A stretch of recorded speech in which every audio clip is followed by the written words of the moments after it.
"Don't you dare take one more step," the housekeeper said, voice shaking but unbroken, while the 3 babies screamed behind her like tiny alarms in the dark. Ethan Reed pressed his back to the hallway wall, breath trapped in his throat.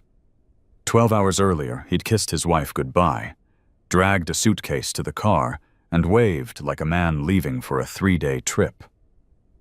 But he hadn't gone anywhere. He'd circled the block, slipped through a hidden back entrance, and installed small cameras in the quiet hours before dawn. Not to spy for sport, only to answer the question he was afraid to ask. Who keeps my children safe when I'm not watching? Inside the nursery, Lena Park, his usually invisible cleaner, held one infant tight to her chest, while the other 2 wailed in their cribs. Blocking the doorway in a crimson dress and needle heels stood Ethan's wife, Celeste Vale, perfect lipstick, perfect posture, and an ice-cold stare. "You're just staff," Celeste snapped. Lena didn't flinch. "Then fire me. Call security. I'm not leaving until these babies are safe." Ethan's stomach turned. He had adopted the triplets months ago, and Celeste had seemed enchanted photos, smiles, captions about love. But now, in real time, Ethan heard the truth, contempt dressed up as elegance, motherhood treated like a costume.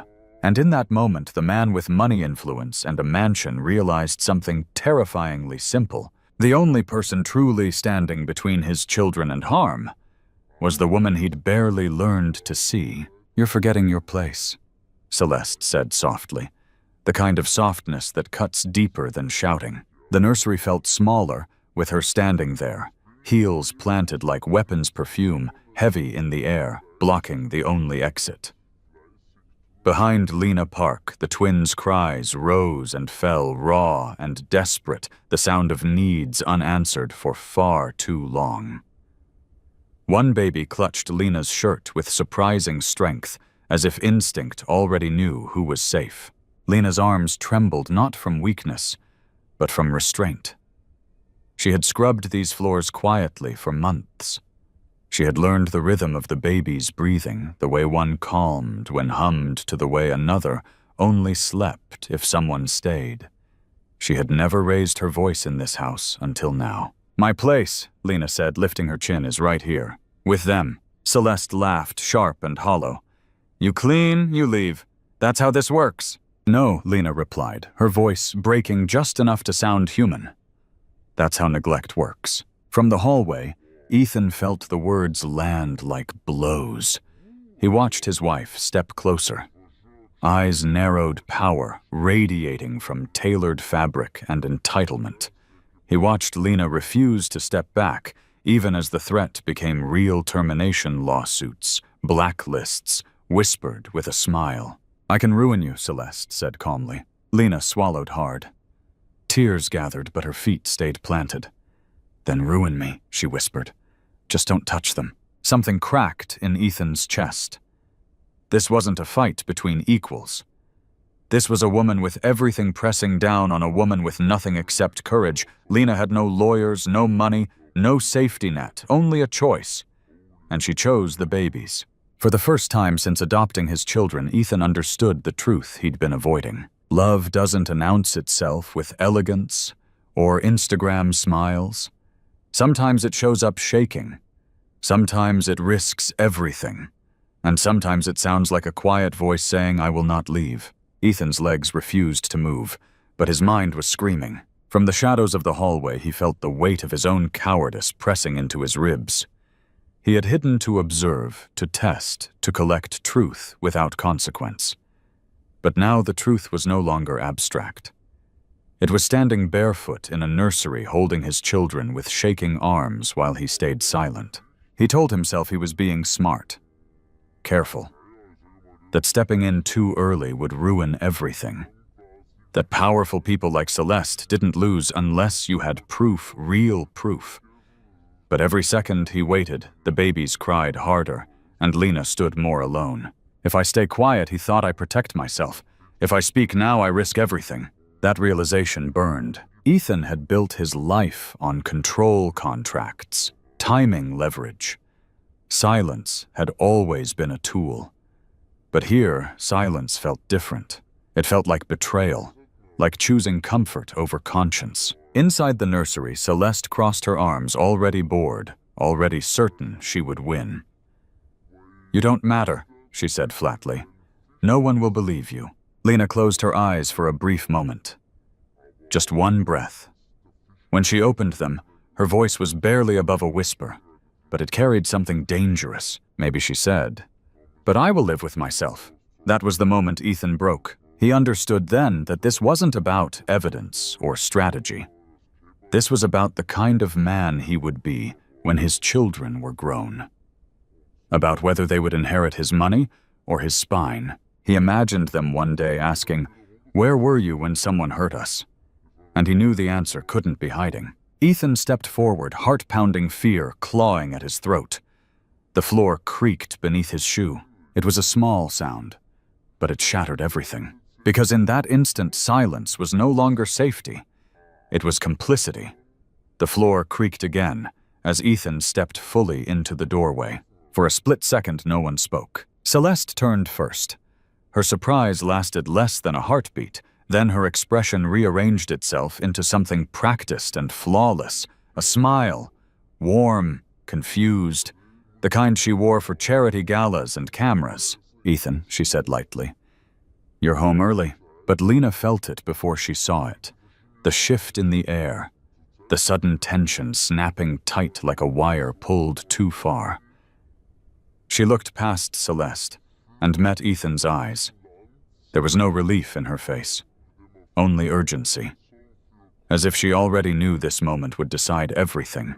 "You weren't supposed to hear that," Celeste added, tilting her head, voice sweetened with concern.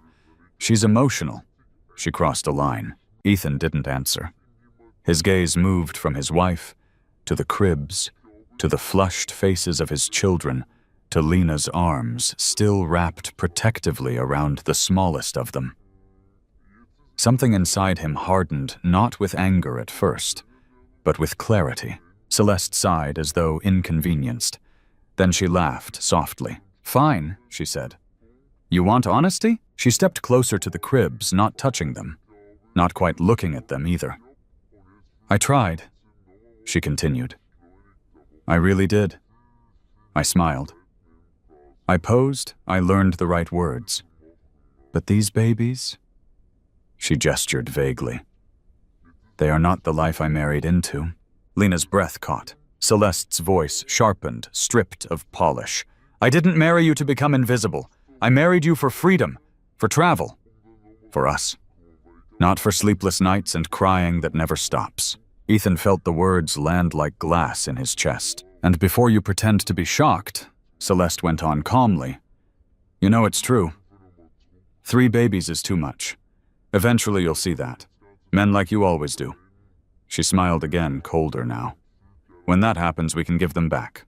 Start over."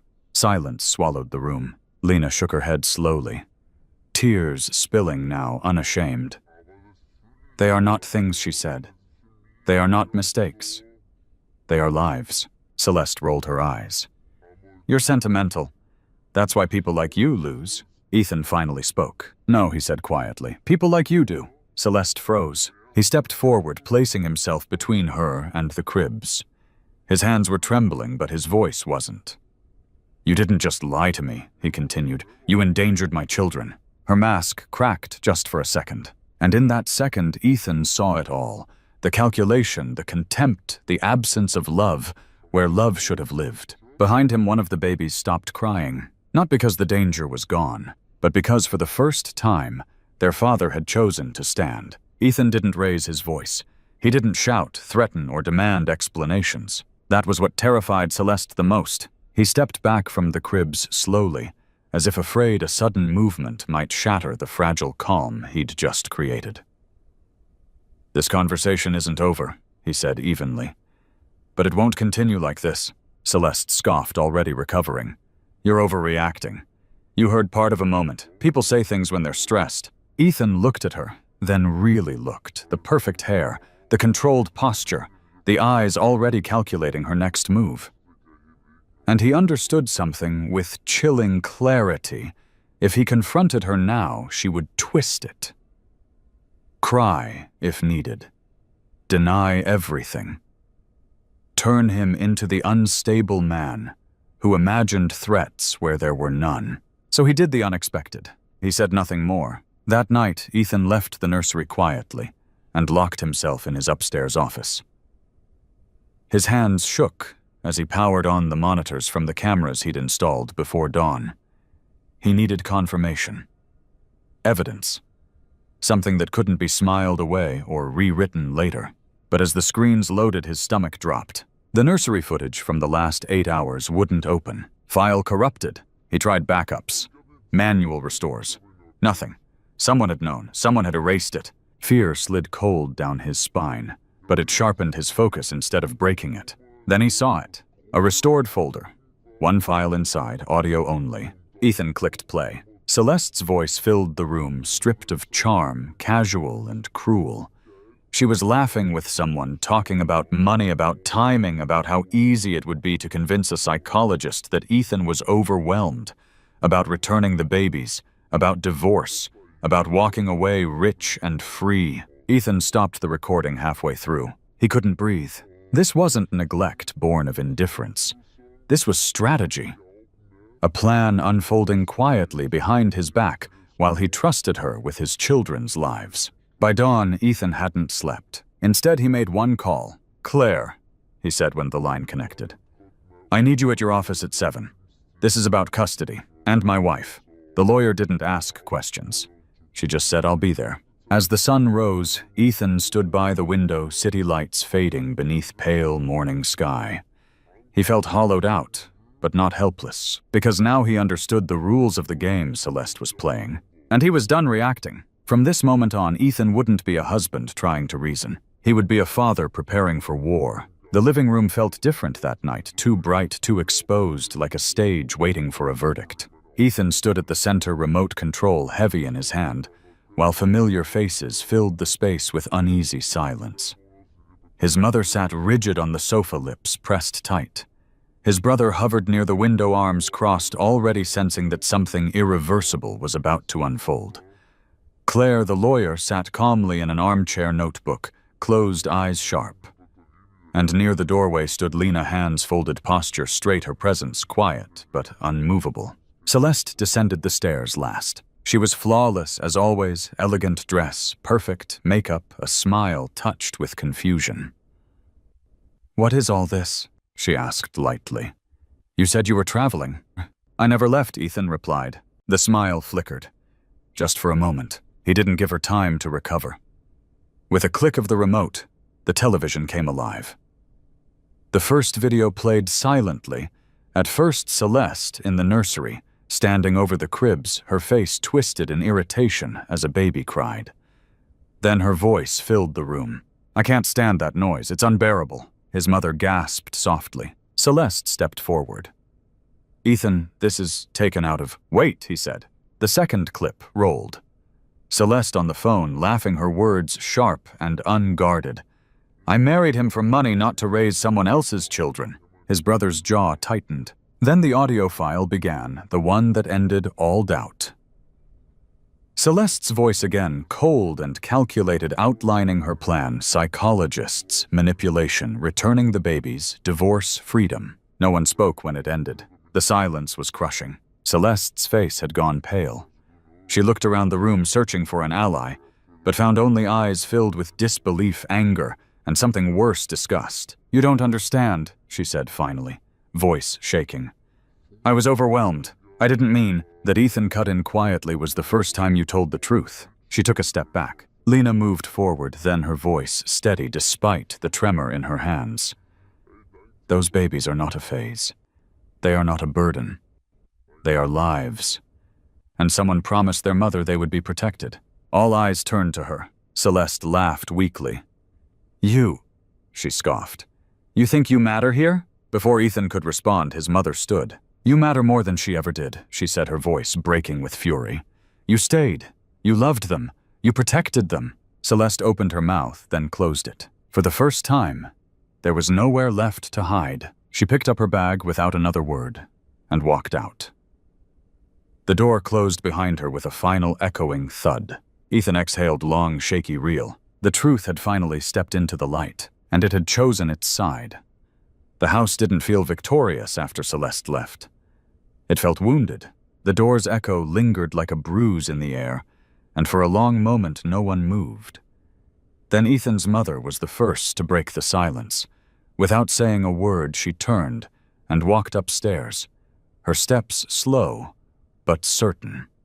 From the nursery came the soft sound of humming, an old lullaby Ethan hadn't heard since childhood. The babies quieted one by one. Ethan stood there, exhaustion finally catching up to him. The fight was over, but the damage remained. He turned toward Lena, who still stood near the doorway, as if unsure whether she belonged in this room now that the truth was out. "I owe you an apology," Ethan said quietly. Lena shook her head. "You don't owe me anything." "I do," he insisted. His voice cracked, not dramatically, but honestly. "I didn't see you. I walked past you every day and never asked who you were, never asked why you cared so much. I trusted the wrong person because she looked the part. And I ignored the one who showed up when it mattered." Lena's eyes filled with tears she hadn't allowed herself to shed before. "I didn't do it to be seen," she whispered. "I did it because someone had to." Ethan nodded. "And that's why I need you to stay." She looked at him startled. "Not as an employee," he continued. "As their legal guardian, with a real salary, security, a future for you and your daughter, not charity recognition." Lena hesitated, fear and hope colliding in her chest. "I can't accept this for myself." Ethan glanced toward the staircase, where the soft hum of his mother's voice still drifted down. "Then accept it for them, and for the promise you kept when no one was watching. That did it." Lena lowered her head, a quiet sob breaking free. "Then yes," she said at last, "for them." Later that night, Ethan sat alone in the nursery, rocking gently as all three babies slept. The mansion was still scarred by lies, by near loss, but something new was taking root.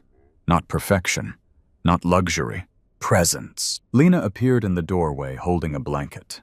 She draped it over Ethan's shoulders without a word and sat down on the floor beside the crib just as she always had, steady, silent, real. For the first time, Ethan truly saw his home, not as a house he owned, but as a family he was finally worthy of protecting. 3 months later, the mansion no longer woke up in silence. Morning light spilled into the kitchen where Lena warmed bottles, humming softly, while her daughter did homework at the table, feet swinging. Upstairs, the triplets stirred one by one, first a soft whimper, then a sigh, then a small, sleepy sound that felt like life returning to the walls. Nothing about the house looked different, but everything felt different. Ethan noticed it in the smallest moments. In the way he woke up early, not because he had to, but because he wanted to.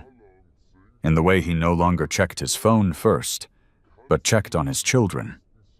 In the way Lena moved through the house, not invisible anymore, but steady, respected home.